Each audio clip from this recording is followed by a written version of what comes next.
Hi guys! Welcome to my mini vlog. So for today's video is tuturuan ko yung mga baguhan na content creator na patuloy na ginagamit ang platform ng TikTok. Alam ko yan dahil gawain ko din yan. Tapos i-upload sa Facebook Reels. Alam nyo ba na pagka ginawa nyo yun at nandun pa yung logo ng TikTok o yung watermark, pwede kayong magkaroon ng violation? Pero syempre, para maiwasan yan, ganito ang dapat nating gawin. Sundan nyo lang ako guys at talagang marami kayong matututunan.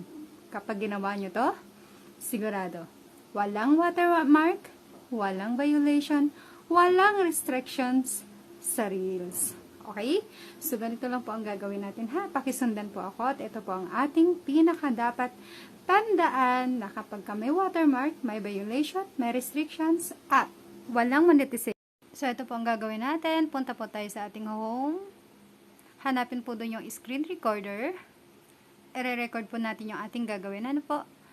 Tapos, pumunta po tayo doon sa ating ginawang video recently na nasa TikTok. So, yan yun.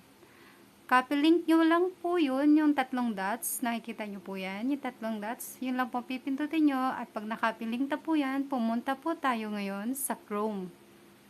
Hanapin po natin dito yung Snaptik. Pagkadating po natin sa Snaptik,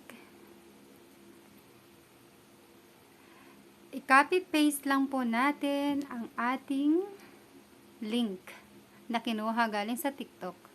Tapos i-download po natin yan.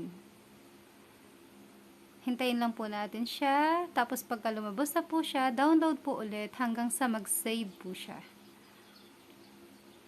At pagka-save, mag-back home na po tayo. At tingnan po natin sa gallery kung nandun po yung ating na-save na wala ng watermark. So, yan.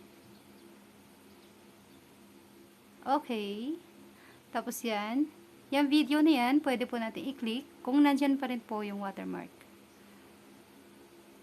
Patingin. Dali.